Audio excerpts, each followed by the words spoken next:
நான் ஒரு 6, 7 பள்ளிக்கூடத்தில் படித்தேன். நான் ஒரு 6, 7 ஊர்களில் போய் அதாவது இருந்திருக்கிறோம். 6th வரைக்குமே 5 ஸ்கூல் மாறி 5 இருக்கீங்க ஸ்கூல் இல்லையா? மாறி இருக்கும். அது ஆஃப் இயர்லி ஒரு இடத்துல எழுதுவோம், ஃபைனல் எக்ஸாம், மேனுவல் எக்ஸாம் வேறு இடத்துல எழுதுவோம். அந்த மாதிரியான ஒரு தொடர்ச்சியான இது இருந்தது. அப்பா ரொம்ப கவனமாக என்ன பண்ணாங்கன்னா, அதாவது குடும்பம் சொந்தக்காரங்களோட இருக்கிறதுங்கிறத விட யூனியன் நண்பர்கள் அவங்க கூட தான் எங்களை அதிகமாக பழக்கியிருக்கிறாங்க. எங்களுக்கு அவங்க தான் அதிகமாக தெரியும்.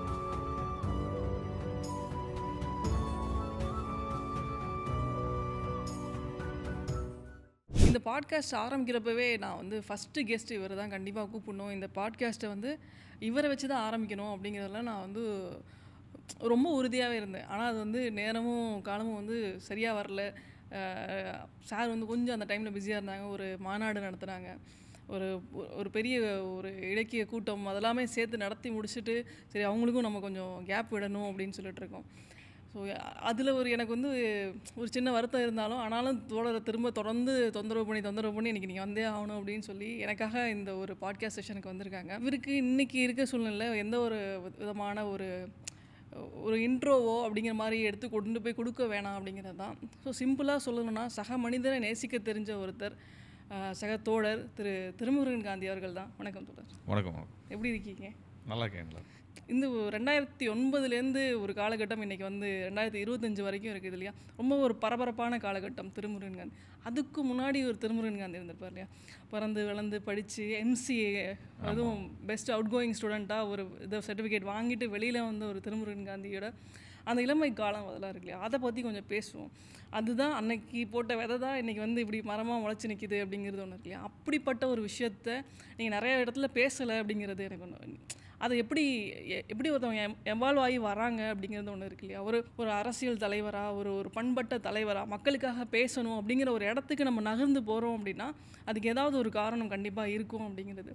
ஸோ ஆப்வியஸாக உங்களை பற்றி தெரிஞ்ச வரைக்கும் அது முத்துக்குமார் அவர்களோட உயிர் தியாகம் அப்படிங்கிறது தான். அதை தாண்டின விஷயங்களும் இருந்திருக்கும். அப்பா வந்து ஒரு தொழிற்சங்கத்தில் இருந்திருக்காங்க. ஸோ அப்பாவோட அந்த ஜேர்னி அப்படிங்கிறது இருக்குது. அதுலேருந்து நீங்கள் இன்ஸ்பயர் ஆனது அப்படிங்கிறது இருக்குது இல்லையா தோழர்? எனக்கு உங்கள் ஃபேமிலி பற்றி எனக்கு தெரிஞ்சுக்கணும் ஃபர்ஸ்ட் ஆசை. சொல்லுங்கள். அப்பா பற்றி, ஃபேமிலி பற்றி. அப்பா வந்து ஒரு தொழிற்சங்க தலைவர். ஒரு மின்சார வாரியத்தில் வேலை செய்துட்டு இருந்தாங்க. அம்மா வந்து அதிகமாக படிக்காதவங்க. இது தொழிற்சங்கத்தில் இருந்ததுனால ஒரு 8 மாதத்துக்கு 10 மாதத்துக்கு ஒரு தடவை ஊர் மாற்றிட்டே இருப்பாங்க. அதில் நான் ஒரு 6, 7 பள்ளிக்கூடத்தில் படித்தேன். நான் ஒரு 6, 7 ஊர்களில் போய் இருந்திருக்கிறோம். அதாவது 6th வரைக்குமே 5 ஸ்கூல் மாறி 5 ஸ்கூல் மாறி இருக்கும். அது ஆஃப் இயர்லி ஒரு இடத்துல எழுதுவோம், ஃபைனல் எக்ஸாம், மேனுவல் எக்ஸாம் வேறு இடத்துல எழுதுவோம். அந்த மாதிரியான ஒரு தொடர்ச்சியான இது இருந்தது. அப்பா ரொம்ப கவனமாக என்ன பண்ணாங்கன்னா, அதாவது குடும்பம் சொந்தக்காரங்களோட இருக்கிறதுங்கிறத விட யூனியன் நண்பர்கள் அவங்க கூட தான் எங்களை அதிகமாக பழக்கியிருக்கிறாங்க. எங்களுக்கு அவங்க தான் அதிகமாக தெரியும். அதனால் வந்து இப்போ எனக்கு காது குத்துனதோ, தங்கச்சிக்கு காது குத்துனதோ கூட அப்பாவுடைய யூனியன் நண்பர்கள் மடியில் வச்சு தான் குத்துனேன். தாய் மாமா மடியில் வச்சுலாம் குத்தலை. அம்மாவுக்கு இதெல்லாம் வருத்தம் கிடையாது. அம்மாவுக்கு இதெல்லாம் வருத்தம் கிடையாது. அம்மா வந்து இது புரிஞ்சுக்கிட்டாங்க. அவங்க வந்து ரொம்ப என்னென்னு சொன்னால், அம்மாவுக்கு அப்பாவுக்கும் வந்து நம்பிக்கைகள் அடிப்படையில் பார்த்தா 2 பேரும் எதிர். அப்பா கடவுள் கும்பிட மாட்டார். அப்பா கடவுள் நம்பிக்கை கிடையாது. அம்மா வந்து கடவுள் நம்பிக்கையை தாண்டி பெருசாக எதுவுமே வந்து தெரியாது, உலகமே தெரியாது அவங்களுக்கு. அப்பா அதிகமாக நிறைய படிச்சுட்டே இருப்பாங்க. அம்மா அதிகமாக வந்து பள்ளிக்கூடம் போனவங்க கிடையாது. ஆனால் வந்து அவங்களுக்குள்ள ஒரு மனிதாபிமான தன்மை வந்து ரொம்ப இயல்பான ஒரு போக்காகவே இருக்கும். அது தத்துவம், கோட்பாடு அடிப்படையில் ரொம்ப இயல்பான ஒன்றாவே இருக்கும். அவங்க 2 பேரும் ரொம்ப இந்த மாதிரியான வாழ்க்கைக்கு இணக்கப்பட்டு தான் அவங்க வந்து இருந்தாங்க அதில். இப்போ அதனால் அப்பா அம்மா 2 பேருமே வந்து குடும்பங்கள் அப்படிங்கிறதுலேருந்து தள்ளி தான் எங்களை வந்து வளர்த்தாங்க. உறவினர்கள் அப்படிங்கிறதோடலாம் வைக்காமல் தான் வளர்த்தாங்க. அது வந்து ஒரு கட்டத்தில் எங்களுக்கு பல ஊர்களுக்கு போயிருக்கோம், பல பள்ளிக்கூடங்களில் படிச்சிருக்கிறோம். அது எங்களுக்கு பின்னாடி இப்போ நான் என்ன யோசிக்கும் பொழுது என்ன தோணுதுன்னா, அது எங்களுக்கு இந்த சாதி சமூக கட்டமைப்புக்குள்ளே எங்களுக்கு அறிமுகப்படுத்தவே இல்லை அப்பா. அதனால் எங்களுக்கு என்ன ஜாதியில் இருந்தோம், என்ன மாதிரியான உறவுகள் அப்படி எதுவுமே எங்களுக்கு இல்லாமல் ஒரு மனநிலையில் வளர்த்து கொண்டு வந்தாங்க. எங்களுக்கு என்ன சாதின்னு கூட எங்களுக்கெல்லாம் சொன்னதே கிடையாது. அவர் எப்போவுமே என்னுடைய என் தங்கச்சி திருமணமோ என் திருமணமோ 2 பேரோட திருமணமும் அப்பாவோட நண்பர்களை வச்சு தான் நடந்தது. அவங்க தான் எல்லா வேலையும் செஞ்சாங்க. இப்போ அதனால் வந்து ஒரு ஜனநாயக தன்மையோடு வளரக்கூடிய ஒரு வாய்ப்பு வந்து எங்கள் 2 பேருக்கு கிடையாது. அது நாங்கள் வந்து அந்த வகையில் ரொம்ப லக்கின்னு தான் நினைக்கிறேன். நான் ஜனநாயகத்தன்மையோடன்னு பார்த்தோம்னா இந்த குடும்பம் இந்த கட்டமைப்பில் இருந்தாலும் அதுவும் ஒரு சப்போர்ட்டை நம்ம மிஸ் பண்ணிட்டோம் அப்படிங்கிற மாதிரிலாம் அப்படி இல்லை. அதாவது என்ன, குடும்பங்களோடய பழகிறதுக்கும் என்னோட தங்கைகள் தம்பிகள் அவங்க இருக்கிறவங்க கசின்ஸ் சொல்லுவோமே, அது பெரிய அளவுக்கு அவங்க கூட நல்ல தொடர்புகள் தான். அவங்க கூட தொடர்புகள் கரெக்டாக வச்சுருப்போம். அதை வந்து அப்பா அதை தாண்டி பெருசா அதை விஷயங்கள்லாம் வந்து அது இருக்காது. என்னன்னா அதுக்கு தாண்டி வந்து உங்களுக்கு ஊர் திருவிழாவுக்கு போகிறதோ அல்லது வேற வேற மாதிரி எந்த இடத்துக்கும் வந்து ரொம்ப கவனமாக அப்பா தவிர்த்துருவாங்க. அது அந்த மாதிரியான உணர்வு வரக்கூடாது அப்படின்னு. ரெண்டாவது வந்து இந்த இயல்பாகவே இந்த மாதிரி போராட்ட அரசியலுக்குள்ளார இருந்தோம்னு வச்சுக்கோங்க, சொந்தக்காரங்க அதிகமாக வீட்டுக்கு வர மாட்டாங்க. நமக்கு எதுக்கு வம்புங்கிற அந்த ஸ்டேஜுக்கு போயிடுவாங்களா? எதுக்கு வம்பு, எதுக்கு பிரச்சனை அவருக்கு அப்படின்னா. ரெண்டாவது வந்து உங்களுக்கு நிறைய சஸ்பென்ஷன் அப்பாவுக்கு இருந்தது. அப்புறம் பாதி நாள் சம்பளம் பாதியாக வரும் அல்லது வராத இருக்கக்கூடிய நெருக்கடிகளாக இருக்கும். அதனால் ஒரு ஒரு ஒரு என்ன ஒரு நிலையற்ற தன்மையில் இருந்துகிட்டே இருக்கும். பெரிய எக்கனாமிக்கலி வெல் ஆஃப் அப்படின்னு சொல்லலாம் முடியாது. ரொம்ப கராரான ரொம்ப நேர்மையான ஒரு அரசு ஊழியராக அவர் இருந்தார். அதனால் வந்து நீங்கள் இதெல்லாம் தானே கனெக்ட் பண்ணுவாங்க சொந்தக்காரங்களுக்குள்ளார. ஒரு சில பேர் தான் வருவாங்க, வெகு சில பேர் வருவாங்க. அப்பாவுடைய குடும்பத்தில் பார்த்தோன்னா அவங்க பெரியாரிஸ்ட்டு இருந்தாங்க. ஸோ அதனால் அப்பா குடும்பத்தில் பெரும்பாலானவர் வந்து திராவிட இயக்க சார்புடையவங்களா இருந்தாங்க. அதனால் அவங்கக்கிட்டேருந்து ஓரளவுக்கு நம்மளுக்கு வந்து இந்த மாதிரியான ஒரு சூழலை வந்து பார்க்க முடியும். இப்போ நீங்கள் அப்பா குடும்ப சைடில் இருக்கிற திருமணம் போனீங்கனாலே அது சுயமரியாதை திருமணமாக இருக்கும். அம்மா பக்கம் போனோம்னா அது புரோகிதர் வழிபட்டதா இருக்கும். அதனால 2ம் கான்ட்ராஸ்ட். 2யுமே வந்து 2 வேற வேற வடிவங்கள்ல நம்ம வந்து பார்க்க முடியும் அதில. அதனால அந்த மாதிரியான ஒரு சூழல்ல வளர்ந்து வந்தது தான். இப்ப நான் 5வது படிக்கும் பொழுது 10 வயசு. அப்போ வந்து அப்பதான் உங்களுக்கு கருப்பு ஜூலை நடக்குது. ஈழத்தில நடந்த கருப்பு ஜூலையில பல்லாயிரக்கணக்கான தமிழர்கள் படுகொலை செய்யப்பட்டாங்க. குட்டிமணி ஜெகன், தங்கத்துரை படுகொலை வந்து வெளிக்கடா சிறையில நடந்தது. அப்போ வந்து அந்த அந்த விஷயம்லாம் பத்திரிக்கையில வரும். தினத்தந்தி, ராணி, தேவி அப்படிங்கிற பத்திரிக்கையில வரும். அது அம்மா வந்து படிச்சு காமிப்பாங்க எங்களுக்கு. இந்த மாதிரிலாம் நடந்துருச்சுடா, இப்படிலாம் போயிருச்சுடா அப்படின்னு சொல்லி படிச்சு காமிப்பாங்க. அந்த சமயத்தில் நடந்தப்ப எனக்கும் தங்கச்சிக்கும் சட்டையில வந்து கருப்பு கொடி கத்தி குத்தி விட்டு அப்பா பள்ளிக்கூடத்துக்கு அனுப்பிவிட்டார். பள்ளிக்கூடத்தில் நாங்கள் 2 பேரும் மட்டும் கருப்பு கொடியோட போனோம். அப்ப நீங்க எக்ஸ்பிளைன் பண்ற அளவுக்கு உங்களுக்கு தெரிஞ்சிருந்துச்சு. என்னன்னு ரொம்பலாம் விவரம் தெரியாது. ஆனால் கேம்ப்லாம் போடுவாங்க. ஒவ்வொரு ஊரா வந்து என்ன நடந்தது, இப்படி கொலை நடக்குதுன்னு. அதுக்கெல்லாம் கூட்டிட்டு போய், இன்னும் ஞாபகம் இருக்கு. என் கையில பணம் குடுத்து, ரூ. 2 குடுத்து, நீங்க அதில வந்து நன்கொடையில போடணும். அப்படின்னு அந்த அந்த மாதிரியான விஷயங்கள்லாம் அப்பா, அம்மா 2 பேர்த்துட்ட இருந்தும் அந்த ஒரு இன்புட்டும் நம்மளுக்கு வந்து இருக்குது. அப்புறம் கோயம்புத்தூருக்கு வந்த பொழுது, எங்க வீட்டு பக்கத்தில தான் வந்து ஒரு ஒரு 2 கிலோமீட்டர்ல தான் கோவை ராமகிருஷ்ணன், தந்தை பெரியார் திராவிட கழகத்தோட கோவை ராமகிருஷ்ணன் அவர் இருக்கார் இல்லைங்களா? அவருடைய கடைகள் அங்க இருக்கும். அந்த கடைக்கு போனீங்கன்னா, தலைவர் படம் இருக்கும். அத பார்க்கறதுக்காகவே மாசத்துக்கு ஒரு தடவ இந்த மளிகை ஜாமான் வாங்குறதுக்காக எங்க அம்மா இங்கேருந்து ஒரு 2, 3 கிலோமீட்டர் போணும் அதுக்கு. நடத்தி கூட்டு போவாங்க. அத பார்க்கறதுக்காகவே கூட்டு போயிட்டு வருவாங்க. இதெல்லாம் வந்து ரொம்ப இயல்பா அந்த So, அம்மாவுக்கும் அதுல ஒரு ஒரு ஒரு ஈடுபாடு அவங்களுக்கு வந்து அப்படிங்கிற ஒரு அரசியலாலாம் தெரியாது. ஆனா வந்து இவங்கலாம் கஷ்டப்படுறாங்க. இவங்கலாம் வந்து சண்டை போட்டு ஜெயிச்சு மேல வரணும். அப்படின்ற அந்த உணர்வு நிலை அம்மாவுக்கு உண்டு. அப்பா வந்து அத அரசியலா சொல்லுவாங்க. வீட்ல வந்து நியூஸ் கேட்கறதுங்கிறது கம்பல்சரி. அது இந்த இரவு நேரத்தில வந்து சாப்பிட்றப்போ நியூஸ் போட்டு அல்லது நியூஸ் போடுறப்போ சாப்பிட உட்கார வச்சுருவாங்க. நியூஸ் கேட்கணும். அப்படின்றதெல்லாம் இருக்கும். அந்த மாதிரியான அந்த சமயம் சத்தமே இல்லாம உட்காந்து சாப்பிடணும். அந்த சமயத்தில நீங்க அப்பளம்லாம் வச்சுட்டீங்கன்னா சத்தம் வரும்ல. டம்முன்னு உடைச்சோம்னா 4 அடி விழுகும். நியூஸ் கேளு அப்படின்னுவாங்க. அந்த மாதிரியான ஒரு ரொம்ப கடுமையான ஒரு சூழலோட தான் வளர்ந்தோம். ஆனா வந்து அது அரசியலாக ரொம்ப தெரிஞ்சுக்கிறதுக்கான வாய்ப்புகளா இருந்தது. இன்னைக்கு பார்க்குறப்போ அது ஓகே அப்படிங்க. அன்னைக்கு இருக்கிறப்ப என்ன இது ஒரு ஒரு ஒரு ஜெயில் மென்டாலிட்டில இருந்தா நான் ஃபீல் பண்ணியிருந்திருப்பீங்களே. ஒரு இல்ல. குழந்தையா அந்த 10 வயசு பையனா அப்படி இல்ல. அப்படிங்கிற மாரி. அப்படி ஒண்ணும் அந்த சமயத்துலலாம் தோணாதுல்ல. அப்பா, அம்மா சொல்றது தானே. இப்ப இருக்க குழந்தைங்களா இருந்தா அது வந்து வேற. இப்ப என் குழந்தை சொல்லிரும். என்ன நீங்க இது இப்படி பண்ணிட்டு இருக்கீங்கன்னு சொல்லிரும். நம்ம அப்படிலாம் சொல்ல முடியாது. அந்த சமயத்துல இருந்த பேரண்டிங் அப்படிங்கிறது வந்து வேற இல்ல. அப்பா, அம்மா அப்பா சொல்றது சொன்னா தான் சொன்னது மட்டும் தான். சொன்னது மட்டும் தான். இப்ப பல நேரம் வந்து இப்ப வீடு ரொம்ப சின்ன அளவுல தான் இருக்கும் அதுல. பெரும்பாலான நேரத்துல எங்க வீடு அதிகபட்சம் வந்து 200, 300 ஸ்கொயர் ஃபீட் கூட இருக்காது. அப்பா யூனியன் மெம்பர்ஸ் வந்துட்டாங்கன்னா, அவங்க உட்காந்து பேச ஆரம்பிச்சோன்னா, நானு, தங்கச்சி, அம்மா 3 பேர் வீட்டுக்கு வெளியவே உட்காந்துருக்கணும். வீட்ல உட்கார இடம் இருக்காது. ஸோ அப்ப இதெல்லாம் எங்களுக்கு என்ன இருக்கும்னா, ரொம்ப ஜாலியா படிக்க வேண்டாம், ஹோம்வொர்க் எழுத வேண்டாங்கிறதெல்லாம் வந்துரும்ல அது. அப்ப அந்த மாதிரி ஒரு விளையாட்டுத்தன்மையோட அது வந்து கடந்து போன காலகட்டங்கள் தான் அது. அப்படி ஆனா வந்து அது என்னன்னா, இது வந்து இந்த இந்த நெருக்கடிகள் அப்பா கைது பண்ணி கொண்டு போனதெல்லாம் நடந்திருக்குது இதுல. அப்பல்லாம் வந்து நம்மளுக்கு அது என்னன்னே தெரியாது. ஏதோ பதட்டமா இருக்கும். அதுக்கப்புறம் ஒரு சமயத்துல அ இந்த அ குடிசைகளுக்கு மின்சாரம் வழங்கணும்னு சொல்லி போனப்ப, அதுக்காக போய் அவர் பண்ணும் பொழுது, அத தடுக்கிறதுக்காக ஒரு குழு வந்து சண்டை போட்டு அப்பா வெட்டுனாங்க. அதெல்லாம் வந்து அப்ப வந்து பொங்கலுக்கு ட்ரெஸ் எடுக்க போனோம். ரெடியா இருங்க. ஏன்னா பொங்கலுக்கு தான் ட்ரெஸ் எடுக்கிறது முக்கியத்துவம் குடுப்பாங்க. அதுக்காக ரெடியா நானும் தங்கச்சியும் காலையில ஒரு 9 மணிக்கு ரெடியாகி உட்காந்துட்டு இருந்தோம். பொங்கலுக்கு போய் வந்துருவாரு ட்ரெஸ் எடுக்க ட்ரெஸ் எடுக்க போறதுங்கிறது வருஷத்துக்கு ஒரு தடவை ட்ரெஸ் எடுக்க போவோம். நமக்கு அவர் பொறுத்தவரைக்கும் பார்த்தா திருவிழா காலையில மாதிரி. 9 மணிலேருந்து வர 10 மணி வரைக்கும் நைட் 10 மணி வரைக்கும் வரல. என்ன ஏதுன்னு தெரியல. நைட் 10 மணிக்கு ஒரு அப்பாவுடைய ஆஃபீஸ்லேருந்து ஒருத்தர் ஜீப்ல வந்து சார் வந்துட்டாரா அப்படின்னு கேட்டு போனாங்க. அம்மாவுக்கு ஒன்றும் புரியல, வரலையே அப்படின்னாங்க. அப்புறம் ஒரு 1/2 மணி நேரம் கழிச்சு அப்பாவுடைய ஆஃபீஸில் வேலை பார்க்கக்கூடிய ஒரு கிளர்க்கு வந்துட்டு, ஐயா வந்துட்டாரா அப்படின்னு அதை கேட்டாங்க. அம்மாவுக்கு அப்போ சந்தேகம் வந்துருச்சு அதில். 2 என்னாச்சு, அவர் பேரும் என்ன தொடர்ந்து பண்ணீங்க, வந்துட்டு போயிருக்காங்க. அவர் என்ன பண்ணீங்க, எங்கே போனார், என்ன பண்ண இப்போ மாதிரி தானே ஃபோனுக்குலாம் ஒன்றுமே கிடையாதுல்ல. அப்புறம் கொஞ்சம் நேரம் கழிச்சு அப்பாவுக்கு தலையில் கட்டு போட்டு அப்புறம் வந்தாங்க. அதெல்லாம் நம்ம கண்ணுக்கு முன்னாடி பார்த்துருக்கோம்ல இந்த மாதிரியான ஒரு விஷயங்கள். அதெல்லாம் உறுதியாக தான் இருந்தாங்க. அன்றைக்கி வந்து வீட்டுக்கே வந்து ஒரு 15 20 பேர் வந்து மிரட்டினாங்க. அப்பா படுத்திருந்தப்போ வந்து மிரட்டினாங்க. அதெல்லாம் வந்து அப்பா எதுவுமே கவலையே படலை. அதனால் அந்த மாதிரியான ஒன்றெல்லாம் நம்ம நேரடியாகவே பார்த்த வளர்ந்த விஷயங்கள். அதனால் இது வந்து ஒரு இயல்பான வாழ்க்கைன்னா இப்படி தான் இருக்கும் போல் ஒரு இயல்பாகிடுச்சே ஒழிய நம்ம நல்லா இருந்து அப்புறம் கஷ்டப்பட்டோம் அப்படின்லாம் ஒன்றும் இல்லை. இது சொல்லப்படுறது தான். பட் நான் நேரடியாக கேள்விப்பட்டது கிடையாது. சமூக செயற்பாட்டிலோ இல்லை மக்களுக்காகவோ பேசுறது ஈஸி. ஆனால் அவங்க குடும்பத்தில் அவங்க கூட இருக்கிறவங்களுக்கு அது வந்து ஒரு பெரிய கஷ்டமாக இருக்கும் அப்படிங்கிறது. சுமையாக அப்படி இருக்கும். சொல்கிறது வந்து அம்மாவுக்கு அந்த அளவுக்கு இருக்கும் இல்லையா? இல்லை, அம்மாவுக்கு வந்து அது என்னென்னா, அம்மா என்ன சொல்லுவாங்கன்னா வந்து எனக்கு தெரிஞ்ச அம்மா சொன்னது, என்னப்பா வீடு மாற்றிட்டே இருக்க வேண்டியிருக்கு, ஒரு மூட்டையை பிரித்து வைக்கிறது, எதுக்கு பிரித்து வச்சுட்டு எப்படியே வச்சுருப்போம், என்ன ஒரு 2 பாத்திர மூட்டை இருக்குது, ஒரு துணி மூட்டை இருக்குது, மீதி 5 மூட்டை பாரு எல்லாம் புஸ்தக மூட்டையாக இருக்குது, போகிறப்போ ஒரு மூட்டையை போட்டுட்டு போயிடுவோம் அப்படின்வாங்க. அவங்களுக்கு வந்து அது ரொம்ப என்ன சொல்கிறது, இதில் எதிர் மனநிலையெல்லாம் அம்மா இருந்தெல்லாம் பார்க்கல. அந்த மாதிரியெல்லாம் அம்மா பார்க்கல. அம்மா இதோட சேர்த்து உடன்பட்டு நின்று அவங்க துணிச்சலாக நின்று தான் எங்களை வந்து பார்த்துக்கிட்டாங்க. அதனால் அவங்களுக்கு வந்து இது ஒரு இப்போ உதாரணமாக கல்லூரியில் நான் படிச்சுட்டு இருந்தப்போ யூஜி படிச்சுட்டு இருந்த பொழுது கூட படிச்சுட்டு ஒரு பொண்ணு சூசைட் பண்ணிட்டா. அவள் வந்து ரொம்ப உயிருக்கு போராடி ப்ரொஃபஸர் வந்து தப்பாக திட்டார். அந்த பொண்ணு செய்யாத ஒரு குற்றத்தை சொல்லி காப்பி அடிச்சிட்டேன்னு தான் சொன்னால் அந்த பொண்ணு போய் இது குடிச்சிட்டாங்க, பூச்சி மருந்து ஏதோ குடிச்சிட்டாங்க. நம்ம உயிருக்கு போராடிட்டு இருந்தாங்க. அப்போ என்னென்னா கல்லூரிக்காக பயந்துட்டு யாருமே போய் பார்க்கல, அந்த ஹாஸ்பிட்டலே போகாமல் இருந்தாங்க. நானும் நண்பர்கள் 3-4 பேர் தான் போய் நின்றுட்டு இருந்தோம். அப்போ என்னுடைய கல்லூரி நண்பர்கள்லாம் வந்து எங்கள் அம்மாட்ட வந்து, அம்மா இப்படி இவன் போய் நின்றுட்டுருக்கிறான், நாளைக்கு இவன் காலேஜ் சஸ்பெண்ட் பண்ணிடுவாங்க, எதுக்கு இவன் போய் பண்ணிகிட்ருக்கிறான் அப்படின்னு போய் கவலையாக போய் சொன்னாங்க. அதுக்கு எங்கள் அம்மா சொன்னாங்க, போனால் போயிட்டு போகுது, டிகிரி போனால் போயிட்டு போகுது, பார்த்துக்குவோம், அது அந்த புள்ள கஷ்டப்படுதுன்னா குடும்பத்துக்கு யார் இருக்கிறாங்க, போய் நிற்கட்டும் அப்படின்னு சொல்லிட்டாங்க. பெரும்பாலான அம்மாக்கள் அப்படி சொல்ல மாட்டாங்க இல்லையா? நான் அப்படி பார்க்கல. அந்த கால தலைமுறை அம்மாக்கள் அப்படி தான் இருந்தாங்கன்னு நினைக்கிறேன்.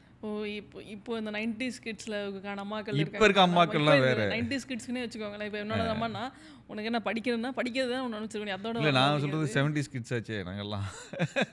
அந்த சமயத்தில் இருந்தவங்கெல்லாம் வந்து ரொம்ப எளிமையான பின்னணியிலேருந்து வந்தவங்க, மனித கஷ்டங்களை வந்து புரிஞ்சுக்கிட்டவங்க. இப்போ உதாரணமாக வந்து உங்களுக்கு தெரியும், ஊரில் வந்து கூடையில் கொண்டாந்தா காய்கறி விற்பாங்க, தலையில் சுமச்சுடுறது. அதை வந்து இறக்கி வச்சோன்னே எங்கள் அம்மா கேட்பானே சாப்பிட்டு போங்கன்னுவாங்க. காய்கறி வாங்குறது அதுக்கப்புறம் தான். ஏன்னா தெரியும் அவங்களுக்கு சாப்பிடாமல் வந்திருப்பாங்க, எப்போ சாப்பிட்டாங்கன்னு தெரியாது, காலையில் 4 மணிக்கு சாப்பிட்டாங்களா 3 மணிக்கு சாப்பிட்டாங்களான்னு தெரியாது. அதனால் சாப்பிடுங்கன்னு சொல்லி இருக்க வச்சு சாப்பிட வச்சு தான் இதெல்லாம் நம்மளுக்கு இந்த சமயத்தில் நம்ம இப்போ வந்து விற்கிறவங்க நம்ம நினைக்க கேட்டிருக்கோமா அந்த மாதிரிலாம்? அப்படிலாம் இருக்காது.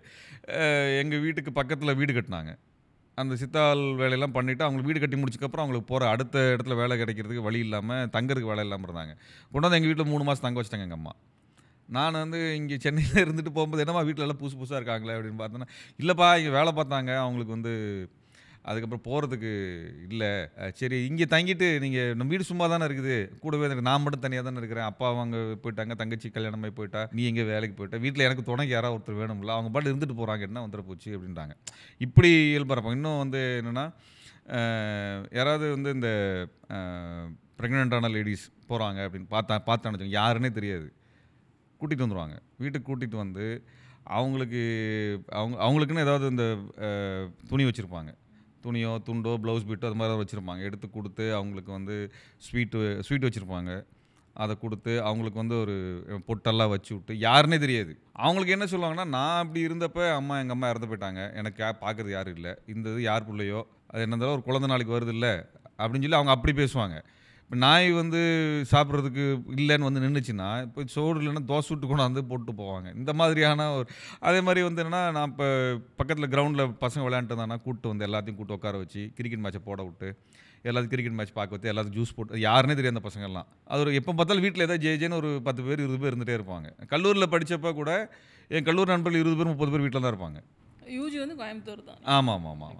அப்போ அந்த மாதிரியான ஒரு தன்மையில் அம்மாவும் அப்பாவும் இருந்தாங்க. ஸோ வந்து என்ன சொல்கிறது, இந்த மாதிரியான ஒரு பேரண்டிங் கிடைக்கிறது வந்து ஒரு லக்கு தான். ஆமாம். உங்களுக்கு கலை இலக்கியம் இந்த மாதிரியான ஆர்வம் இருந்துச்சு, கம்ப்யூட்டர் துறைக்குள்ளே போனது அப்படிங்கிறது பெரிய விபத்துங்க. அது உண்மையாலுமே பெரிய துயரமான ஒரு வாழ்க்கை தான். நான் வந்து ஓவியம் கற்றுக்கணும் அப்படிங்கிறதான் எனக்கு விருப்பமாக இருந்தது. அப்படி இல்லைன்னா வரலாறு படிக்கணும், சமூகவியல் படிக்கணும் அப்படிங்கிற விருப்பம் இருந்தது. என்னென்னா இப்போ என் குடும்பத்தில் நான் முதல் கிராஜுவேட்டு. அதனால் அப்பா என்ன சொன்னாங்கன்னா, நீ என்ன படிக்கிறேங்கிறத பொறுத்து தான் மற்ற தங்கச்சிகள் கசின்ஸ் இவங்கெல்லாம் படிக்கிறதுங்கிறது அவங்களுக்கு ஒரு வழிகாட்டுதலாக இருக்கும். குடும்பத்தில் நான் கொஞ்சம் நல்லா படிக்கிற பையன் அப்படிங்கிறனால எங்கள் அப்பா என்ன பண்ணாரு, நீ இன்ஜினியரிங் படி. எனக்கு சயின்ஸில் இன்ட்ரெஸ்ட் உண்டு. எனக்கு சயின்ஸ் நம்மளுக்கு தான் அந்த வயசில் வந்து எல்லாத்துலேயும் ஆர்வம் இருக்கும் இல்லையா? அதனால் நீ இன்ஜினியரிங் படிச்சேன்னா அவங்க குழந்தைங்களுக்கும் நாளைக்கு அவங்களுக்கும் ஒரு இது கிடைக்கும், வழிகாட்டுதல் கிடைக்கும்னு சொன்னாங்க. அப்படி தான் வந்து எனக்கு இன்ஜினியரிங் சேர்த்தாங்க. அப்புறம் இன்ஜினியரிங் படிக்கும்பொழுது ரிசர்ச் பண்ணணும்னு ஆசை வந்தது. இன்ஜினியரிங் என்ன இல்லை, நான் வந்து engineering allied engineering science subjects அது. அதில் வந்து ரிசர்ச் பண்ணணுன்ற எனக்கு விருப்பம் இருந்தது. நான் வந்து மேத்தமெட்டிக்ஸ் ரிசர்ச் பண்ணணும் அப்படிங்கிறதுல விருப்பத்தில் அதில் தான் வேலை பார்த்தேன். மேத்தமெட்டிக்ஸோ அல்லது physics, material management, material science இந்த மாதிரி தான் பண்ணணும் அப்படிங்கிற விருப்பம் இருந்தது. அதுக்கு உட்காந்து ஒரு 3 வருஷம் 2 வருஷம் ப்ரிப்பேர் பண்ணிட்டேன். இன்டெகிரேட்டட் எம்டெக் படிக்கணும், அல்லது மேலே ரிசர்ச்சுக்கு போகணுன்னு படிச்சுட்டு இருந்தேன். அப்புறம் காலேஜில் வந்து வாத்தியார் கூட சண்டை. அவங்க என்ன பண்ணாங்கன்னா, எனக்கு ஒரே பேப்பரில் வரிசையாக 3 தடவை அரியர் கொடுத்துட்டாங்க. அரியர் கொடுத்து ஃபைனல் செமஸ்டர்லேயும் அரியர் கொடுத்த உடனே என்னாச்சுன்னா, எனக்கு வந்து எலிஜிபிலிட்டி க்ரைட்டீரியா வந்து இல்லாமல் போயிடுச்சு எனக்கு. இப்போ நான் ரிசர்ச்சுக்கு பண்ணணுங்கிற எல்லா இன்ஸ்டியூட்லேயும் வந்து அவங்க வந்து என்னென்னா ஃபஸ்ட் கிளாஸ் கேட்பாங்க. ஃபைனல் செமஸ்டர் நீங்கள் அரியர் வாங்கிட்டிங்கன்னா பாரத யூனிவர்சிட்டியில் வந்து என்ன பண்ணுவாங்க, செகண்ட் கிளாஸ் போடுவாங்க. ஃபஸ்ட் கிளாஸ் மார்க்காக இருந்தாலுமே நீங்கள் 60% மேலே ஃபஸ்ட் கிளாஸ் மார்க்கு. ஆனால் என்ன பண்ணுவாங்கன்னா, நம்மளுக்கு வந்து ஃபைனல் செமஸ்டரில் ஒரு பேப்பரில் அரியர் வாங்கினதுனால எனக்கு செகண்ட் கிளாஸ்னு போட்டாங்க. எனக்கு செகண்ட் கிளாஸ்னு போட்டதுனால எனக்கு முக்கியமான ப்ரீமியர் இன்ஸ்டியூட்னால எனக்கு எழுதுறதுக்கு எலிஜிபிலிட்டி எல்லாம் போச்சு, என்ட்ரன்ஸ் எக்ஸாம். அப்போ வந்து சண்டை போட்டது நான் ரொம்ப ரொம்ப அதிகமாக பேசவே மாட்டேன். நான் யார் கூடயும் அதிகமாக பேசவே மாட்டேன். நான் ரொம்ப அமைதியாக போன இடம் தான் தெரியாது, வந்த இடம் தெரியாது, அந்த மாதிரி தான் இருந்துகிட்டே இருப்பேன். அப்போ இந்த மாதிரி ஒரு சம்பவம் நடந்ததுக்கப்புறம் என்னடா நம்ம பாட்டுக்கு இருந்தோம், நம்ம நியாயமாக கேட்டோம், அதுக்கு இப்படி பண்ணிட்டாங்க அப்படிங்கிற கோவம் வந்து அந்த சமயத்தில் வெளிப்படையாக வர ஆரம்பித்த விஷயங்கள். அப்புறம் பிஜி படிக்கும் பொழுது வேறு வழியில் இது எம்சிஏ படிக்க போனேன். அப்புறம் எம்சிஏ படிக்கும் பொழுது அப்புறம் அங்கே போராட்டம், மதுரையில் படித்தப்போ அது வெளிப்படையாக போராட்டம். அங்கே காலேஜில் போய் படித்ததை விட போராட்டம் நடத்தினது தான் அதிகமாக இருந்தது. ஸோ இதுக்கு நேர் தலைகீழ வாழ்க்கையாது. ஏன்னா ரிசர்ச் பண்ண முடியாதுன்னு ஆயிடுச்சு. இனிமேல் ரிசர்ச் பண்ணுறதுக்கான வாய்ப்புகளும் கிடையாது. நம்ம ஆர்ட் லைஃபுக்கு போகணும்னு நினச்சோம், அதுக்கும் வாய்ப்பு கிடையாது. இப்போ ரெண்டுக்குமே வாய்ப்பு இல்லாத இருக்கிறப்போ நம்மளுக்கு ஒன்று என்ன தோணும், சரி நம்மளுக்கு என்ன பிடிக்குது, சண்டை போடணுமா, இவங்க பண்ணுற தப்புக்கெல்லாம் சரி சண்டை போடுவோம்னு சொல்லிட்டு நான் தொடர்ச்சியாக மதுரை கம்பெனி யூஸ் சண்டை போட்டே இருக்கிறது எனக்கு வேலையாக இருந்தது. நேராக விசிட்டை போய் சண்டை போடுறது, அங்கே ஜாதிய பிரச்சனை தூண்டி விடுவாங்க, வாத்தியாரங்களே தூண்டி விடுவாங்க, அவங்களுக்கு எதிராக போய் மல்லு கட்டி சண்டையை போட்டு நின்றுருக்கிறது. அப்புறம் அந்த பெண்கள்கிட்ட தவறாக நடந்துக்குவாங்க, அதுக்கு சண்டையை போடுறது. இந்த மதுரை கம்பெனி யூனிவர்சிட்டியில் ஸ்கேம்லாம் இப்போ வந்து கேட்டோம்ல ஒரு 2-4 வருஷத்துக்கு முன்னாடி, அதெல்லாம் அப்போவே இருந்திருக்குது. அப்போவே நாங்கள் சண்டை போட்டுருக்குறோம், அதுக்கெல்லாம் சஸ்பென்ஷன்லாம் ஆகிருக்கோம் நாங்கள். அப்போ அதனால் அந்த மாதிரியான சண்டைகளாக நடத்தி முடிச்சு டிகிரி முடிச்சுட்டு வெளியே வந்தேன். நான் அப்படி தான் வாழ்க்கை மாறிச்சதில்லை. ஸோ இந்த மாதிரி ப்ரொட்டஸ்ட்டை தாண்டி வேறு அப்போது அந்த ஈழம் சார்ந்த விஷயங்கள் அப்போது காலேஜ் டைம்லாம் அது ஒன்றும் உங்களுக்கு பண்ணியிருக்கோம். அது பண்ணியிருக்கோம். ஏன்னா நீங்கள் வந்து எங்களோட பீரியட் வந்து ரொம்ப பீக்கான பீரியட். நாங்கள் 10வது 11வது படிக்கும் பொழுது ஐபிகேஎஃப் இந்திய அமைதிப்படை வெளியேறக்கூடிய காலகட்டம். அப்போல்லாம் வந்து திலீபனுடைய நினைவுலாம் எங்களுக்குலாம் நல்லாவே ஞாபகம் இருக்கும்.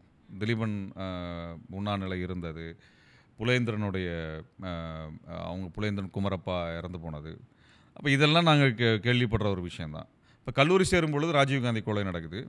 அப்போ கடுமையான நெருக்கடி. ராஜீவ்காந்தி கொலை சம்மந்தமாக நடந்ததுக்கப்புறம் நீங்கள் எதுவுமே பேச முடியாது, பொது வழியிலே பேச முடியாது. இப்போ என்னோடய நண்பன் வந்து 3 பேர் நாங்கள் ஒரு டீ கட்டில் நின்று அப்புறம் 12ஆம் கிளாஸ் படிச்சுட்டு பயங்கரமாக நண்பன் பேசிகிட்டு இருந்தான். அது பக்கத்தில் ஏதோ கியூ பிரான்ச்சோ ஏதோ இன்டெலிஜென்ஸாக இருந்திருக்கிறாங்க. தம்பி நீ யார் என்னன்னு கேட்டவொன்னு இந்த அப்படி பிடிக்கும் இப்படி பிடிக்கும்னா சரி வா அப்படின்னு ஸ்டேஷன் கூட்டி உட்கார வச்சிட்டாங்க. அப்புறம் அவங்க அப்பாட்ட சொல்லி அவங்க அப்பா அம்மா அழுதுட்டு வந்து கூட்டிகிட்டு போனது. அவ்வளோ தூரம் நெருக்கடிகள் வந்து வெளியே பேசவே முடியாத மாதிரி இருந்தது. அப்புறம் கல்லூரிக்கு போனதுக்கப்புறம் நாங்கள் ஒரு இதுவாக நடத்தினோம், ஒரு அனைத்து கல்லூரி மாணவர்கள் கூட்டமைப்பு உருவாக்கணும். அதில் வந்து கவிதைகள், இலக்கிய படைப்புகள் மூலமாக பாடுவது, அதை வந்து ஒரு வேலையாகவே தொடர்ச்சியான ஒரு பரப்புரையாகவே செஞ்சு பண்ணோம். அந்த சமயத்தில் இவர் கோவை ராமகிருஷ்ணன் சிறையில் இருந்தார்.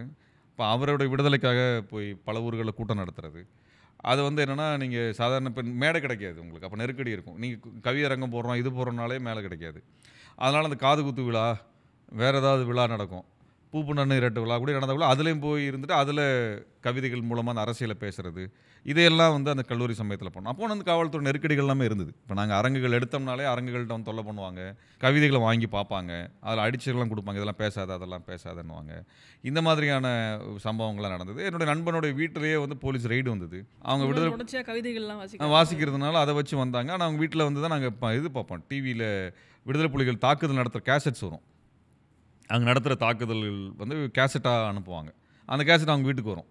அங்கே வந்து டெக் எடுத்து போட்டு, அதில் தான் இப்போ இருக்க மாதிரி கிடையாது, டெக் எடுத்து போட்டு அதுக்கு அந்த பிஹெச்எஸ் கேசட்டு போட்டு பார்ப்போம், அதிலெல்லாம் பார்ப்போம். அது வந்து பெரிய அளவுக்கு வந்து அவங்க வீட்டில் வந்து சர்ச்சைலாம் நடந்தது. அவங்க அண்ணனை கைது பண்ணிட்டு போனதெல்லாம் நடந்தது. அவங்க அம்மா அப்பாவை அடித்து இழுத்துட்டு போனதெல்லாம் நடந்தது. இதெல்லாம் கல்லூரி காலத்தில் நாங்கள் வந்து இந்த இதெல்லாம் பார்த்துருக்குறோம். அப்போ தொடர்ச்சியாக இது 2மே சேர்ந்த ஒரு வாழ்க்கையோடு தான் இருந்தது. சமூகத்தோடு சேர்ந்த ஒரு அக்கறை, வாசிப்பு, தொடர்ச்சியாக வாசிப்பு நடக்கிறது, நிறைய விவாதம் நடத்துகிறது. அப்போ வந்து என்னென்னா நிறைய கல்லூரிகளில் இருக்கக்கூடிய மாணவர்களுக்கு அரசியல் விவாதம் நடக்கும். ஆசிரியர்களும் பேசுவாங்க.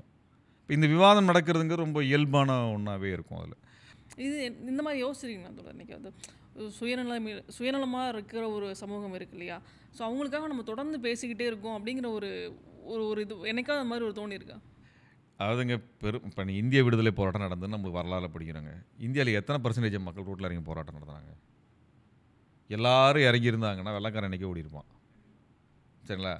என்றைக்குமே ஒரு குறைவான சதவீத ஆட்கள், ஒரு 5% ஆட்கள்லாம் ரோட்டில் இறங்கி போராடுவாங்க. இது வரலாறு முழுக்க இப்படி தான் இருக்குது. மற்றவங்க அதில் அதில் பெரிய அளவுக்கு பொறுப்பு கவனப்படாமல் இருப்பாங்க. அந்த மீதி 5% இறங்கும் பொழுது மீதி இருக்கக்கூடிய 95%த்தில் ஒரு 20% மக்கள் அதை ஆதரிச்சுட்டாங்கன்னு வச்சுக்கோங்க, அந்த போராட்டம் வெற்றி பெற்றுரும், அந்த நாடு விடுதலை அடைஞ்சிரும். அதனால வந்து பேசிட்டு இருக்கோம் கொஞ்ச நாள்லாம் பரவாயில்ல. கிட்டத்தட்ட நீங்கள் ஒரு 15 வருஷமாக இது பேசுகிறீங்க, மக்களுக்காக குரல் கொடுக்குறீங்க. ஃப்ரஸ்ட்ரேட்டான மைண்ட் செட்டுக்கு போகும் வந்தது இல்லை. நீங்கள் வந்து இந்த மக்கள்கிட்ட அங்கீகாரம் கிடைக்கணும், இவங்க நம்மளை பாராட்டுவாங்க, அல்ல அங்கீகரிப்பாங்க. அரசியலும் தேர்ந்தெடுத்து நீங்கள் உள்ளே வந்துட்டீங்க. இல்லை அவங்க இல்லை, நீங்கள் தேர்தலில் பின்னா மட்டும் ஓட்டா போட போகிறாங்க, இல்லை ஜெயிச்சிருவா போகிறோம். அதெல்லாம் கண்டிப்பாக ஒரு நீங்கள் 500 ஓட்டு 1000 ஓட்டுக்கு மேலாம் உழுகாது. நம்ம மக்கள் ஓட்டு போகிறதுக்கு ஒரு கணக்கு வச்சுருப்பாங்க, போராட்டம் பண்ணுறதுக்கு ஒரு கணக்கு வச்சுருப்பாங்க. அதனால் நம்ம மக்களுக்கு வந்து அதிலலாம் தெளிவாக டிபார்ட்மெண்ட் பிரித்து தான் வச்சுருக்கிறாங்க. இவங்களை நம்பிலாம் போய் நம்ம தேர்தலில் நிற்கிறது வந்து கொஞ்சம் நம்மளுக்கு வந்து மன வருத்தத்தோடு தான் அந்த வேலையை பார்க்க வேண்டியிருக்கும்.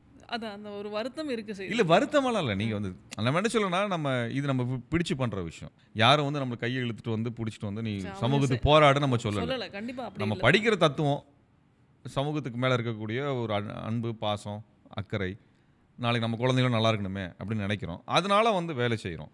ஆனால் என்ன நம்ம சொல்ல விரும்பினா, இப்போ நான் சமூகத்தில் என்ன ஆனோம், எங்கள் இயக்கத்தில் மேற்பதனால் இயக்கத்தில் இத்தனை தொழில் வர்றதுனால நாங்கள் இத்தனை வழக்குகள்லாம் நாங்கள் வாங்கினோம் அப்படிலாம் நீங்கள் பார்த்தனால எங்கள் வாழ்க்கை கெட்டெல்லாம் போகலை. எங்கள் குழந்தைங்க அனாதையாக ரோட்லலாம் நிற்கலை, பிச்சை எடுக்கல. நாங்களும் மகிழ்ச்சியான வாழ்க்கை வாழ்கிறோம். எங்களுக்கும் மகிழ்ச்சி இருக்குது. சரில, எங்களுக்கும் குழந்தைகள் இருக்குது. அந்த குழந்தை நல்லா படிக்கவும் செய்கிறாங்க. நாங்கள் குழந்தைங்களோட திரைப்படத்துக்கும் நாங்கள் போகவும் செய்வோம், அவங்களுக்கு பிடிச்சதை பண்ணவும் செய்வோம். இதெல்லாம் நடக்கிற ஒரு மகிழ்ச்சியும் கொண்டாட்டமும் எல்லாம் சேர்ந்ததோட இதுவும் இருக்குது. அவ்வளோதான். அதனால் நீங்கள் போராட்டம் போகணும், மக்களையும் எங்கிட்ட கூட இருக்குது அப்படிங்கிறது ஒன்றும் இல்லை. நாங்கள் இதுக்கு சேர்த்து நீங்கள் சினிமாவுக்கு செலவு பண்ணுற நேரத்தை நாங்கள் இதை சமூகத்துக்கு செய்கிறோம். நீங்கள் கிரிக்கெட்டுக்கு சீரியலுக்கு பண்ணுற நேரத்தை நாங்கள் வேறு வேலைக்கு படிக்கிறதுக்கு பண்ணுறோம். இவ்வளோதான் வித்தியாசம். நீங்கள் யாருக்கா போய் கோயிலுக்கு போய் காசு போடுற காசை வந்து நான் பொதுக்கூட்டம் நடத்திட்டு போகிறோம். இவ்வளோதான் வித்தியாசம். நீங்கள் உங்களுக்கு இருக்கிற மாதிரி அதே வாழ்க்கை தான் எங்களுக்கு இருக்குது. உங்கள் வீட்டில் 3 வேளை சாப்பிட்றீங்கல்ல, காலையில் இட்லி சாப்பிட்றீங்க, மத்தியானம் சாப்பாடு சாப்பிட்றீங்க, இரவு டிஃபன் சாப்பிட்றீங்கல்ல, அதே மாதிரி தான் நீங்களும் 4 டீ குடிக்கிறோமோ 4 டீ குடிக்க தான் செய்கிறோம். நீங்களும் சட்டை பூசாக எடுக்கிறோமோ நாங்களும் சட்டை பூசாக தான் எடுக்கிறோம். இதெல்லாம் இயல்பான ஒரு வாழ்க்கையை தான் வாழ்ந்துட்டு இருக்கிறோம். என்னென்னா, உங்கள் ஓய்வு நேரத்தை எப்படி செலவு பண்ணுறீங்கிறத பொறுத்து. ஓய்வு நேரத்தை உங்களுக்காக, உங்களுடைய என்டர்டெயின்மெண்ட்டுக்காக நீங்கள் பண்ணுறீங்க. அந்த ஓய்வு நேரம் எவனுக்காக பயன்படுத்துமே நாங்கள் அதை பண்ணுறோம். உங்களுடைய கல்வி அறிவை வந்து ஏதோ கம்பெனிக்காரனுக்காக நீங்கள் பயன்படுத்துகிறீங்க, அந்த கல்வி அறிவை சமூகத்துக்கு பயன்படுத்துகிறோம். அதே கல்வி அறிவை வச்சு நாங்களும் சம்பாதிக்கிறதுக்கு அந்த கல்வி அறிவு எங்களுக்கு பயன்படுது. அதுக்கு மட்டும் ஏதோ கம்பெனிக்காரன் சம்பாதிக்கிறதுக்காக மட்டும் நாங்கள் அது பண்ணலை, மக்களுக்கு பயன்படுத்தும். அதை தாண்டி இங்கிலீஷில் படிக்க தெரியுது, கம்பெனிக்காக உட்காந்து மங்குன்னு இங்கிலீஷில் படித்து டாக்குமெண்ட் ரெடி பண்ணுறோம், ப்ரொப்போசல் ரெடி பண்ணுறோம். சரி, கவர்மெண்ட்டில் ஒரு பிளான் போட்டிருக்கானே, அம்பானிக்காரன் ஒரு பிளான் போட்டிருக்கானே, அது நல்ல பிளானா கெட்ட பிளானா அதே இங்கிலீஷில் தானே இருக்குது, படித்து நம்ம சொல்லலாம்ல. அந்த அறிவை அதுக்கு பயன்படுத்திக்கிறோம், வேறு என்ன இருக்குது. ஸோ நீங்கள் நம்ம பேசினது படி சொன்னோன்னா, திரு முத்துக்குமார் அவர்களோட உயிர் தியாகம் அந்த சமயத்தில் இங்கே தமிழ்நாடு எப்படி இருந்துச்சு? ஃபஸ்ட்டு ஒரு மரணத்துக்கு முன்னாடி ஃப்ரஸ்ட்ரேஷன் ஒன்று வந்ததுங்க. இப்போ நம்ம என்னென்னா, இப்போ நான் என்னுடைய இதில் எடுத்துட்டிங்கன்னா, அந்த சமயத்தில் 2009 சமயத்தில் எனக்கு என்னுடைய நிறுவனம், நான் வந்து சென்னையில் வந்து நிறுவனம் ஆரம்பித்தேன். நான் சாஃப்ட்வேரில் போகலை, எனக்கு வந்து யூகேயில் ப்ராஜெக்ட் கிடச்சிது. எனக்கு அதில் போகிறதுக்கு விருப்பம் இல்லை. நான் இங்கே ஓவியம் ப்ராக்டிஸ் பண்ணணும், கலை இலக்கியத்தில் ப்ராக்டிஸ் பண்ணணும், திரைத்துறையில் ஒர்க் பண்ணணும் அப்படின்னு சொல்லிட்டு நான் ஸ்கிரிப்டெல்லாம் தயார் பண்ணிவிட்டு, அப்புறம் நான் ஒரு க்ரியேட்டிவ் ஏஜென்சி மாதிரி அப்புறம் பண்ணி, அதுக்கப்புறம் நான் MBA படித்து அதுக்கான வேலைகளில் இருந்து MCA முடிச்சுட்டு MBA பண்ணிவிட்டு, அதுக்கப்புறம் அதுக்கான நிறுவனத்தை ஆரம்பித்து, அதில் வந்து வீட்டில் சண்டையை போட்டு வந்து இங்கே இருந்து, இங்கேயும் யாரையும் தெரியாது, கையில் முதலீடும் கிடையாது, சின்ன சின்ன வேலைகளாக செஞ்சு அதிலிருந்து கம்பெனியை பில்ட் பண்ண ஆரம்பித்தேன். நான் முதல்ல எனக்கு கிடைச்ச ஆர்டர் வந்து என்னென்னா, ஒரு ஒரு முன்னாடி விலாஸ் ஹோட்டலுக்கு இன்றைய ஸ்பெஷல் எழுதுகிற போர்டு எழுதுகிற ஆர்டர் தான் கிடச்சிது. அப்படிலாம் செஞ்சு பண்ணி ஒரு நிறுவனம் வந்து ஒரு 7 வருஷத்தில் உயர்ந்த இடத்துக்கு வந்தது. சென்னையில் முக்கியமான நிறுவனங்களோ ஒரு நிறுவனமாக என் நிறுவனம் ஒரு வந்து அட்வர்டைசிங் ஏஜென்சி மாதிரியா? Creative agency, consulting agency. Basically வந்து ஒரு நிறுவனத்தை எப்படி வந்து நீங்கள் அடுத்த கட்டத்துக்கு நகர்த்துறது. ஒரு நிறுவனம் தேங்கி போயிருக்கும். இப்போ நீங்கள் 50 கோடி ரூபா டர்ன் ஓவர் பண்ணுவாங்க. 50 கோடி ரூபா டர்ன் ஓவர்லேயே வந்து 4 வருஷம் 5 வருஷம் தேங்கி நிற்கும். எக்ஸ்பேண்ட் பண்ண தெரியாது. அல்லது எக்ஸ்பேண்ட் பண்ணுறதுனா கம்பெனிக்குள்ளே என்ன மாற்றத்தை கொண்டு வரணுன்றது தெரியாது. அந்த மாதிரி ஃபோக்கஸ் நம்மளுக்கு என்ன பண்ணால் பிஸ்னஸ் நல்லா போனால் போயிட்டே இருப்பாங்க. நம்மளுக்கு அடுத்த கட்டம் என்னவா போகணும், எப்படி நிறுவனத்தை வந்து மாற்றி அமைக்கணும், எப்படி வந்து மாடர்ன் டெக்னாலஜிஸ் எப்படி அப்ளை பண்ணணும்னு தெரியவே தெரியாது. கம்ப்யூட்டரை போட்டுட்டு மறுபடியும் கால்குலேட்டர் மாதிரி தான் வேலை பார்த்துட்டு இருப்பாங்க. அப்போ இதெல்லாம் மாடர்னைஸ் பண்ணுறது எப்படி, பிஸ்னஸை ரீடிசைன் பண்ணுறது எப்படி, மேனேஜ்மெண்ட்டுங்கிறது என்ன, மேனேஜ்மெண்ட்டுக்கும் பிஸ்னஸ்க்கும் என்ன வித்தியாசங்கள் இருக்குது, சரிங்களா, இது ரெண்டையும் எப்படி அக்கௌண்டபுளாக நீங்கள் மாற்றுறது, இதை வந்து சொல்லித்தரது தான் என்னுடைய வேலையாக இருந்தது. இது வந்து ஒரு நிறுவனத்தில் அது மாற்றி அதை வந்து ரீஷேப் பண்ணுறது. ஒரு வளர்ச்சி கட்டத்துக்கான நீங்கள் வளர்ச்சி கட்டம் தானாக வராது. நம்மளுக்கு என்ன நினச்சிட்டு இருப்பாங்க, நிறைய ஆர்டர் வந்தால் வளர்ந்துருவோம்னு நினைப்பாங்க. நிறைய ஆர்டர் எடுக்கிறதுக்கான ஒரு தகுதியை வந்து உங்கள் கம்பெனியை உருவாக்கிக்கணும். அப்போ தான் நிறைய ஆர்டர்ஸ் வந்ததுன்னா உங்கள் கம்பெனி சஸ்டெயின் பண்ணி நின்று க்ரோத்துக்கு போகும். இல்லைன்னா வெறும் லாபம் மட்டும் வரும். லாபம் மட்டும் வர்றது வேறு, நிறுவனமாக வளர்கிறதுங்கிறது வேறு. அப்போ இந்த மாதிரியான ஒரு இதெல்லாம் வந்து பெரிய பெரிய மல்டிநேஷ்னல் கம்பெனிஸ்குள்ளே தான் இந்த மாதிரி ஒர்க் பண்ணுவாங்க. நம்ம ஒரு பொருள் விற்கிறோம், எந்த பொருளை யாருக்கு கொடுக்குறோம். இப்போ உதாரணமாக ஏசி பார்க்குறீங்க, சோப்பு பார்க்குறீங்க, என்ன வித்தியாசம் இருக்க போகுது. ஆனால் ஒரு சோப்போ ஒரு ஏசியோ குறிப்பிட்ட நபருக்கு விற்கணும்னு அந்த கம்பெனிக்காரன் முடிவு பண்ணி அந்த டேஸ்ட் உள்ள நபருக்கு விற்கிறான். இப்போ சோப்பு அப்படின்னாலே இப்போ எனக்கு சுத்தப்படுத்துறதுக்கு அப்படின்னா சரி பண்ணி லைஃப் பாய் வச்சுக்கோன்னுவான். சரிங்களா, எனக்கு வந்து தோல் ரொம்ப நல்லா இருக்கணும், எனக்கு தொந்தரவு வந்துடக்கூடாது, சரி இப்போ ஹமாம் வச்சுக்கோன்னு சொல்லுவான். எனக்கு அழகாக இருக்கணும், சரி நான் லக்ஸ் வச்சுக்கோன்னு சொல்லுவான். எல்லாமே ஒரே கம்பெனி தான் பண்ணுறான். பேர் மட்டும் வேற வேற நேம். இல்லை எந்த மாதிரி ஆட்களுக்கு என்ன மாதிரி பொருள், அவ்வளோதான். இது சேப்பு கலரு, அது பச்சை கலரு, இது ரோஸ் கலரு. ஆனால் உள்ளுக்குள்ளே எல்லாமே ஒரே இன்க்ரீடியன்ட் தான் அது. புரியுதுங்களா? அப்போ அவங்க வந்து ரொம்ப நுணுக்கமாக வந்து ஒரு கம்பெனி வந்து வேலை பார்க்குறோம். மல்டிநேஷ்னல் கம்பெனிஸ் யாருக்கு எதை விற்கணும், எதை விற்கக்கூடாது. நீங்கள் ஏசியவே எடுத்துகிட்டு என்ன பண்ணுவாங்க, ஒரு கம்பெனிக்காரன் பிராண்ட் என்ன சொல்லுவான், என் ஏசி போட்டால் சத்தமே வராதுன்னுவான். ஒரு ஏசிக்காரன் என்ன சொல்லுவான், என்னோட காற்று ரொம்ப சுத்தமான காற்றுன்னு சொல்லுவான். சரி, ஒரு கம்பெனிக்காரன் என்ன சொல்லுவான், எனக்கு இபிஏ பில்லே வந்து அதிகமாக வராதுன்னு சொல்லுவான். ஒரு கம்பெனிக்காரன் சொல்லுவான், எனக்கு ரொம்ப அழகாக டிசைனராக இருக்குன்னு சொல்லுவான். எல்லா கம்ப்ரஸரும் ஒன்று தான். ஆனால் உங்கள் டேஸ்ட்டுக்கு ஏற்ற மாதிரி நம்ம ஆளுங்க அதெல்லாம் பண்ண மாட்டாங்க. நம்ம ஆளுங்க பார்த்தீங்கன்னா மொட்டைக்கட்டையாக வந்து மொத்தமாக விற்று எனக்கு அதில் வந்து காசு வந்தால் போதும், இவ்வளோ கல்லாப்பட்டி நிறைஞ்சா போதும் அப்படிங்கிற மாதிரி இருப்பாங்க. அப்போ இதை சொல்லித்தரணும். கிரியேட்டிவாக நம்ம அந்த இடத்துல தேங்கி. கிரியேட்டிவ் மட்டும் இல்லைங்க, அது ஒரு நுணுக்கங்கள் இருக்குல்ல, அதில் ஒரு நுணுக்கத்தில் அது நீங்கள் பார்த்து நம்ம நிறைய நிறுவனங்கள் தேங்கி போயே கிடக்கும். இப்போ அதெல்லாம் மாற்றி கொண்டு வர்றது, அதுக்கான மாடர்ன் சாஃப்ட்வேரை இம்ப்ளிமெண்ட் பண்ண தெரியாது. அது இம்ப்ளிமெண்ட் பண்ண வர கம்பெனிக்காரன் வந்து என்ன பண்ணால் இந்த சாஃப்ட்வேர் இன்ஜினியர்ஸ்க்கு இருக்க பிரச்சனை என்ன, இந்த கம்பெனி எப்படி நடக்குதுன்னே தெரியாது. உதாரணமாக ஒரு ஹோட்டல் கடைக்குனா தோசை எப்படி சுடுவாங்க, மாவை எப்படி ப்ரிசர்வ் பண்ணி வைப்பாங்க, எவ்வளோ கிலோ போட்டால் எவ்வளோ கிலோ மாவு வரும், இப்படிலாம் எந்த ஐடியாவும் இல்லாமல் சாஃப்ட்வேர் கொண்டு வந்து விற்றுட்டு போயிடுவான். பேருக்கு 4 கம்ப்யூட்டர் போட்டு அது சாஃப்ட்வேரை பண்ண உனக்கு பசாரெலாம் வந்துருச்சான்னு சொல்லி ஒரு நாள் சீக்காமல் போயிடுவாங்க. நம்மளும் ஒரு மாதம் கஷ்டப்பட்டு அதை ஓட்டுவாங்க. அப்புறம் என்ன ஆகி போயிடும்னா, இது எதுக்கு இதை வச்சுட்டு நம்ம கையில் எழுதி போட்டு பில்லை போட்டு முடிச்சு விடுப்பான்ட்டு போயிடுவாங்க. அப்போ இது என்ன பிரச்சனைனா, நீங்கள் சாஃப்ட்வேர் தேவை, அப்போ தான் நிறுவனம் வளரும். நீங்கள் எத்தனை கிலோ அரிசி வாங்கினீங்க, எத்தனை கிலோ மாவாச்சு, எத்தனை அது வந்து தோசையாவோ இட்லியாவோ மாறிச்சு, அதில் எவ்வளோ லாபம் பார்த்தீங்க, எவ்வளோ வேஸ்ட் ஆச்சு, இதெல்லாம் கணக்கு போட்டு பிரித்து பார்த்தா தான் லாபமான நஷ்டமான உங்களுக்கு தெரியும். நிறைய முதலாளிங்க வேலை பார்ப்பாங்க இல்லையா, கள்ளக்கட்டில் உட்காந்துருப்பாங்க, அவங்க எல்லாம் போட்டப்போ எனக்கு இவ்வளோ லாபம்னுவாங்க. அப்புறம் எப்போ சரி சார் உங்களுக்கு எவ்வளோ சார் சம்பளம் போட்டிங்கன்னா, நம்மளுக்கு எது தம்பி சம்பளம் அப்படின்வாங்க. அப்புறம் எப்படி நீ லாபம் நஷ்ட கணக்கு ஒர்க் பண்ணீங்க தெரியாது. இது சொந்த இடம் தான் பண்ணுவாங்க. இப்போ சொந்த இடம்லாம் சரி வேறு இடத்துல வச்சிங்கன்னா வாடகைன்னு வந்துச்சுன்னா உங்கள் லாபத்தில் எவ்வளோ குறையும், வாடகை கொடுத்து நடத்துறீங்கன்னா அப்படி தானே நீங்களே கணக்கு பண்ணணும்னு கேட்டால் அவங்களுக்கு அது தெரியாது. அப்புறம் உங்களுக்கு சாஃப்ட்வேர் எப்படி இது எல்லாத்தையும் கனெக்ட் பண்ணுறதுக்கு சாஃப்ட்வேர் வருது, அதை எப்படி பயன்படுத்தணும்னு தெரியாது. இம்ப்ளிமெண்ட் பண்ணுற வர கம்பெனிக்காரங்க இவன் பிஸ்னஸே தெரியாது, குத்தம் வந்து வித்துட்டு போயிடுவாங்க. இவங்க அதை வாங்கி வச்சுட்டு என்ன பண்ணுறது, தூக்கி போட்டு போயிடுவாங்க 2 வருஷத்தில். அப்போ இது எப்படி சேர்த்துறது, இணைக்கிறது எப்படி? அப்போ அது இணைக்கும் பொழுது நான் வந்து ஒரு 2006, 7, 8 நான் தமிழ்நாட்டோட மிகப்பெரிய ஒரு ரீட்டைல் கம்பெனிக்கான சாஃப்ட்வேர் இம்ப்ளிமெண்டேஷன் எஸ்ஏபி நான் பண்ணி கொடுத்தேன். ரொம்ப பெரிய போராட்டம் அது. இந்த கம்பெனிக்கெலாம் அதை பண்ண முடியுமான்னு கேட்டாங்க. 3 வருஷம் உட்காந்து பண்ணி முடித்தேன் நான் அது. அதற்கு பிறகு அந்த நிறுவனம் வந்து இந்த 10 வருஷத்தில் 4 மடங்கு வளர்ந்துருக்கு. 4 மடங்கு வளர்ந்துருக்குது. காரணம் வந்து அந்த சிஸ்டமைஸ் பண்ணதுனால வளர்ந்துருக்குது. சரிங்களா? அப்போ இதையெல்லாம் சொல்லித்தர நிறுவனம் பண்ணி எனக்கு வந்து பெரிய அளவுக்கு வளர்ந்துச்சு. அது ஒரு முதல்ல போய் சொன்னப்போ நான் பைத்தியக்கார மாதிரி பார்த்தாங்க. 2001 2002 அப்புறம் படிச்சுட்டு போனாங்க. கம்ப்யூட்டர்னாலே பெருசா வந்து கடைங்களுக்கு அப்போ என்னப்பா இதே கம்ப்யூட்டர் படிச்சுட்டு வந்துட்டியாமா வந்து எதை சொல்லிட்டு இருக்கிற அப்படின்னு சொல்லி தான் பார்ப்பாங்க. அப்புறம் பின்னாடி இது வளர்ந்தது, நிறுவனம் எனக்கு பெருசாக வளர்ந்தப்போ தான் இந்த முத்துக்குமாரோடைய ஈகம்ங்கிறது வந்து அப்போ பழைய நண்பர்கள்